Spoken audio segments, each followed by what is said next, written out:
Meus queridos irmãos e irmãs, celebramos hoje a solenidade de nosso Senhor Jesus Cristo, Rei do Universo, ou seja, Rei de todas as coisas. Cristo é o centro, Cristo é o começo, Cristo é o fim, tudo vem dele, por isso ele é o começo, e tudo termina nele, não no sentido de que tudo acaba, tudo termina nele porque tudo se dirige a ele e nele tem a sua plena realização. Este é o sentido de celebrar no dia de hoje, Cristo Rei, porque hoje é o último domingo do ano litúrgico, né? Essa semana encerramos o ciclo da nossa liturgia.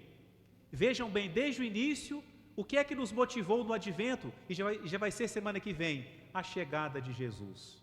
Depois celebramos a infância de Jesus, a paixão de Jesus, a glorificação de Jesus, depois durante todo o tempo comum, as palavras, os ensinamentos, os atos de Jesus. Ele é o centro, Ele é o Senhor de tudo. Neste último domingo a igreja nos lembra, tudo culmina em Jesus. Ele é o centro, Ele é o Rei de todas as coisas, para que Deus, assim São Paulo terminou a segunda leitura, para que Deus seja tudo em todos. Que alegria poder saber que pertencemos ao reino de Jesus. Cantamos no início da missa, o Senhor é Rei, Ele é o nosso Rei.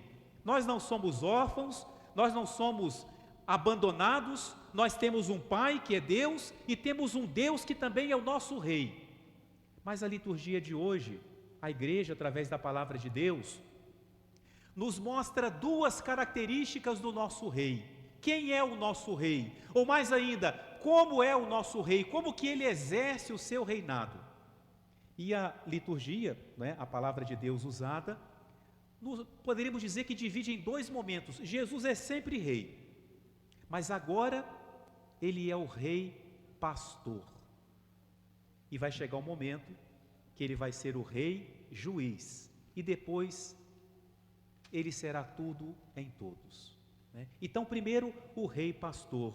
Jesus disse que o reino dele não é deste mundo, porque Jesus não é rei conforme os reis que nós conhecemos, e falando da nossa linguagem, Jesus não é aquele que nos governa como as nossas autoridades nos governam. Não julgando ninguém, nem generalizando, o que muitas vezes pode mover uma pessoa a um cargo político?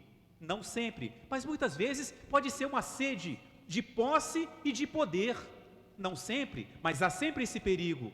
Jesus fala, o meu reino não é deste mundo, não é por isso que eu sou rei, todas as coisas já pertencem a Ele, por natureza Ele é rei porque Ele é Deus. Como é que Jesus é rei? Ele é um rei que desce de seu trono, desce de seu palácio, que é o céu, e vem até nós, e aqui Ele se veste como nós, assumiu a nossa natureza. Aqui, Ele vive conosco. E para mostrar isso, Ele usa a comparação de algo muito comum no tempo de Jesus e mesmo antes, a comparação do pastor. Como é que Jesus é o nosso Rei agora? Da mesma forma como um pastor cuida das suas ovelhas. Quantas vezes fala na primeira leitura, eu vou procurar minhas ovelhas, eu vou cuidar das minhas ovelhas, eu tomo conta das minhas ovelhas. Mas sobretudo, tem uma parte aqui em que nós vemos como são diferentes as ovelhas de Jesus. E talvez nós podemos nos encaixar em alguma ou em algumas dessas ovelhas de Jesus, não é? Mas Ele cuida de todas, elas são diferentes, elas têm situações diferentes, mas Ele cuida de todas. Diz o profeta, e é Deus falando pelo profeta, vou procurar a ovelha perdida. Sabem por quê que Jesus compara a gente com a ovelha? Não fica ofendido não, que eu estou falando a gente, porque eu estou me incluindo também, não é? Porque a ovelha é um animal bobo, é um animal muitas vezes até símbolo da ingenuidade, da inocência, porque é um animal muito bobinho. Se ele se separa do rebanho, ele se perde e não consegue mais se encontrar, a ovelha se perde. Por isso que muitas vezes o pastor tem que buscar a ovelha perdida, porque ela não volta sozinha. Quantas vezes na nossa vida a gente se sente espiritualmente, como acontece No momento em que a gente acorda, tem dia, a gente acorda e se pergunta assim: onde que eu estou? O que eu tenho que fazer? Que dia é hoje? Às vezes também na nossa caminhada de fé, há momentos em que nós nos sentimos perdidos. O que eu estou fazendo na terra? O que eu faço aqui? Qual é o sentido da minha vida? Será que tudo isso que a fé me ensina realmente existe? Nos sentimos meio perdidos. Eu vou procurar a ovelha perdida. O que está perdido tem que ser procurado, até encontrar. Jesus procura a ovelha que se perdeu. Se você se sentir perdido em algum momento, diga para Jesus: Senhor, me encontre. Eu me sinto perdido, me sinto sem direção, me encontre, me ache, me coloque no caminho correto novamente. Depois, eu vou reconduzir a ovelha extraviada. Uma se perdeu, a outra se extraviou. O que é extraviar? Extravia, fora do caminho. A ovelha que errou o caminho. Quantas encruzilhadas em nossa vida, queridos irmãos, quantas situações em nossa vida em que temos que fazer escolhas, e às vezes fazemos a escolha errada e tomamos o caminho errado, nos extraviamos, nos afastamos daquele que é a via, que é o caminho, e não sabemos como voltar. Jesus fala: eu vou reconduzir a ovelha extraviada. Ele nos pega e nos coloca de volta no caminho certo.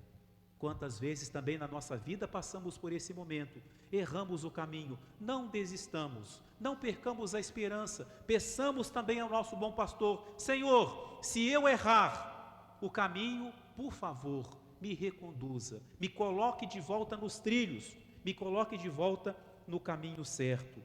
Essa ovelha que se perde, essa ovelha que se extravia, muitas vezes também se fere. É muito comum que uma ovelha quebre a sua patinha, não é? Então o que fala aqui o profeta, Deus pelo profeta? Eu vou enfaixar a ovelha da perna quebrada.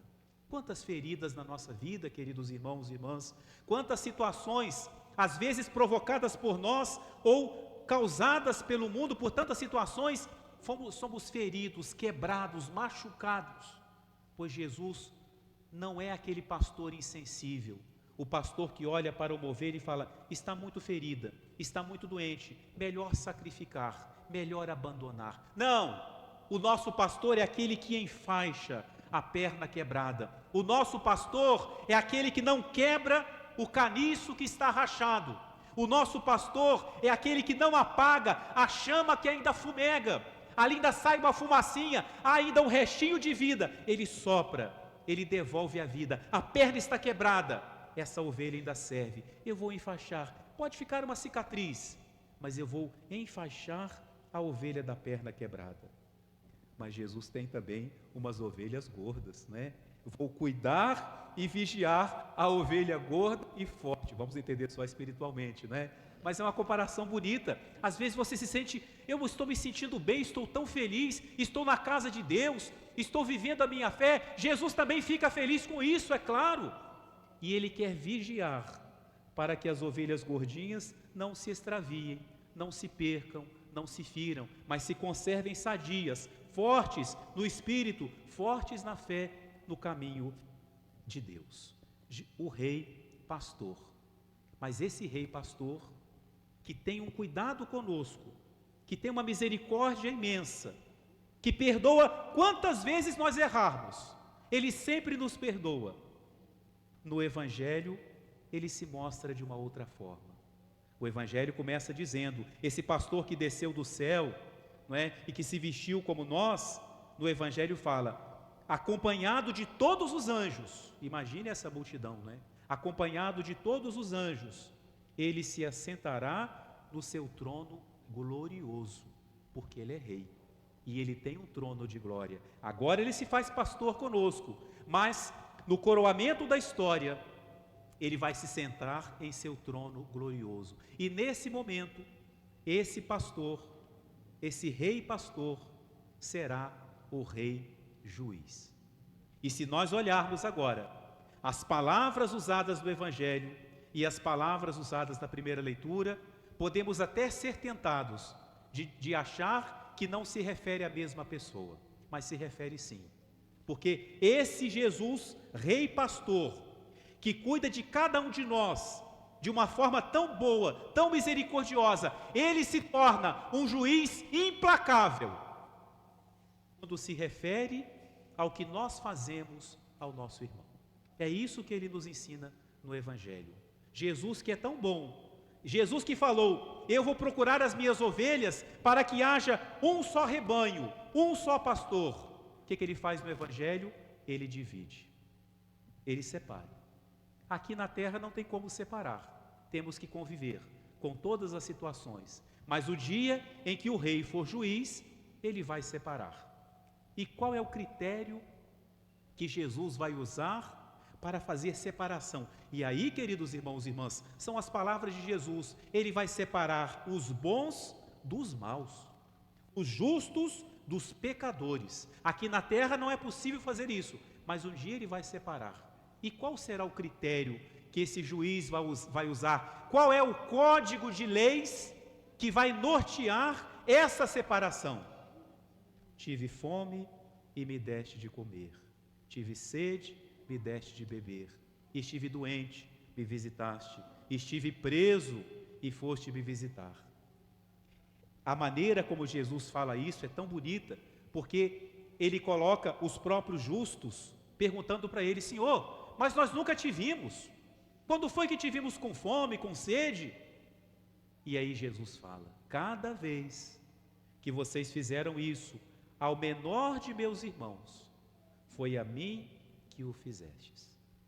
Jesus tem como feito a ele aquilo que nós fazemos aos menores de seus irmãos. Queridos irmãos e irmãs, aqui vai ser realmente a hora da verdade. Nesse momento, diante do rei juiz, é que realmente nós vamos saber quem é de Cristo e quem não é.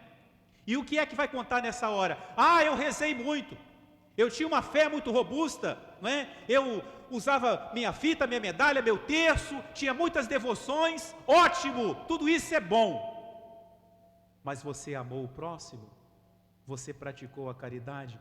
Ah, faltou isso. Não quero nem dizer o que Jesus fala quando ele fala assim, ide malditos. Vai ser o momento da separação. O que nós vamos levar para esse momento são as nossas ações. As palavras o vento leva, não é? As fotos vão ficar por aqui, mas o bem que tivermos feito aos nossos irmãos, é isso que nós vamos levar. E Jesus depois descreve a atitude dos maus, aqueles que não fizeram bem, aqueles que não amaram o seu próximo. Eles vão querer dar uma desculpa, acham que Jesus é o rei com o qual se pode dar um jeitinho, e vão falar, não Senhor, mas nós nunca te vimos. Se eu tivesse visto o Senhor, é claro que eu cuidaria do Senhor, mas eu nunca te vi. E aí Jesus vai falar, e essa palavra, queridos irmãos, é muito dura. Ao preparar aqui a homilia, eu estava lendo a homilia feita pelo cardeal Cantalamessa, que é aquele que prega lá para o Papa há 50 anos, que ele prega no Vaticano, e ele fala essas palavras, pessoas muito mais santas do que nós, tremeram diante dessas palavras, quando Jesus fala, cada vez que não fizestes isso, ao menor de meus irmãos, foi a mim que não fizestes. Eu creio que a grande graça que nós devemos pedir hoje a Jesus, enquanto Ele é o nosso pastor, é que Ele não tenha que nos dizer essa palavra, que nós não tenhamos que ouvir dEle essa palavra, foi a mim que você não fez, foi a mim que você deixou com fome, foi a mim que você deixou com sede, foi a mim que você deixou sem roupa, que você deixou doente e abandonado, que você deixou esquecido na prisão, foi a mim que você fez. Por que a igreja coloca esse evangelho na gente? Para a gente ficar com medo? Não! Dizia esse mesmo cardeal, hoje eu estou colando a homilia, ele fala essas palavras, eu achei muito bonita a expressão dele, essas palavras fortes devem ressoar em nós, como quando você acorda de um pesadelo, e você fala assim, ainda bem que foi um sonho. Ou seja, eu ouço agora essas palavras, mas eu não estou lá no juízo, eu tenho tempo, eu posso fazer o bem. Nós ouvimos agora essa palavra porque nós temos tempo, ainda há Jesus sofrendo e eu posso fazer o bem.